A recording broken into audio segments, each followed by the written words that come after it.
एक युवक बहुत परेशान था। वह अपने जीवन में कुछ गलती कर चुका था, जिसके कारण वह अपराध बोध से दबा जा रहा था। वह हमेशा चिंतित रहता कि कैसे जो उसने गलती की है उससे छुटकारा पाए।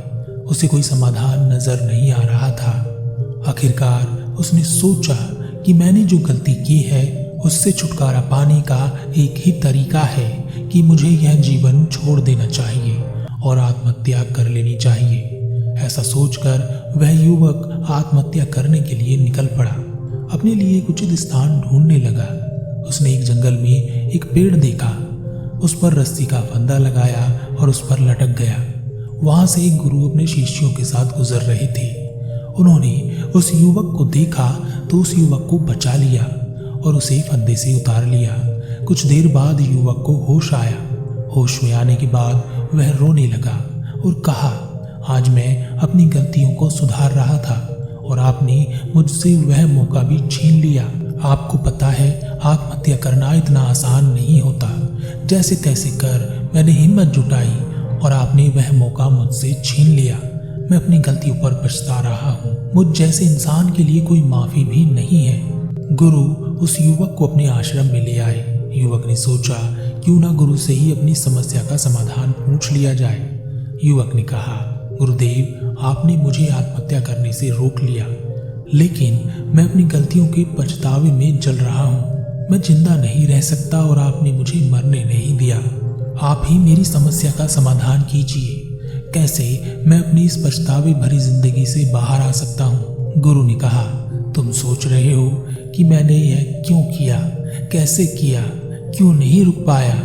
किसी से पूछ लेता, कुछ जान लेता, कुछ समझ लेता, कोई तो मुझे रोक लेता।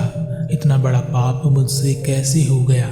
अब मैं क्या करूं? मैं कहाँ जाऊं? कैसे रहूंगा? इस पछतावे के साथ जिंदा कैसे रहूंगा? वह युवक गुरु के चरणों में गिर गया और कहा, आप सत्य कहते हैं। मैं बस यही सोचता रहता हूँ कि मुझे कोई रोक लेता या मैं खुद रुक जाता। काश वह समय वापस आ जाता और मैं अपनी गलती सुधार लेता। मुझसे ऐसा कैसे हो गया?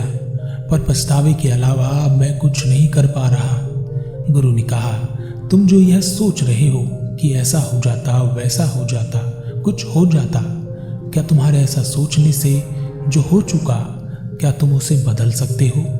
युवक ने कहा, नहीं, मुझसे जो हो चुका मैं उसे चाह कर भी नहीं बदल सकता, क्योंकि वह तो हो चुका। गुरु ने कहा, अगर तुम कुछ बदल ना सके तो तुम्हारा जीवन व्यर्थ हुआ और तुम्हारा पछताना भी व्यर्थ हुआ। युवक ने कहा, भूतकाल में जो घटना घट चुकी है मैं उसे कैसे बदल सकता हूँ? क्या बदल सकते हैं? गुरु ने कहा, नहीं, तुम सत्य कहते हो। भूतकाल में जो घट चुका है उसे बदला नहीं जा सकता।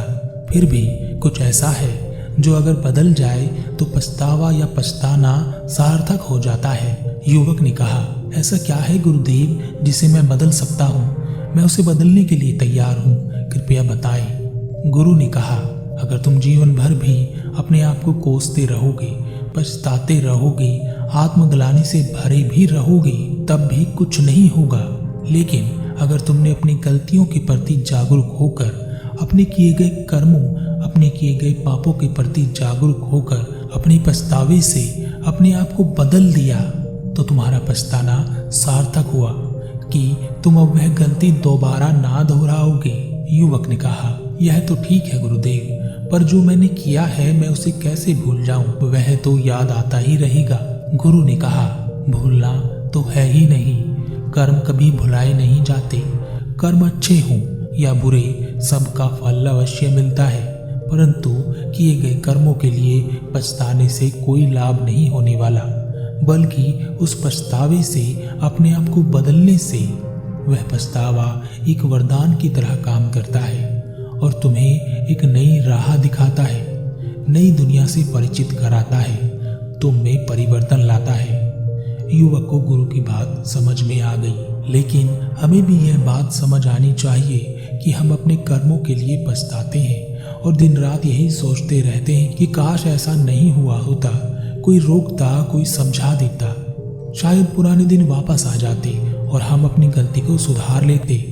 पर ऐसा कुछ नहीं होने वाला। लेकिन अपनी गलतियों के लिए हमेशा पछताने से क्या होगा? होगा तभी जब तुम भूतकाल से निकलकर वर्तमान को सुधारने में लग जाओगे और वर्तमान में अपने आप को सुधार लो, ताकि आगे वही गलती दोबारा ना हो।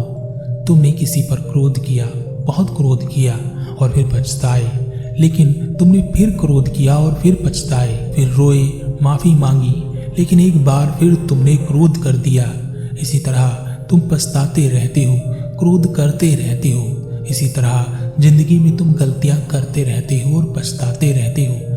इस पछतावे का कोई फायदा नहीं जब तक तुम अपने आप को नहीं बदल देते।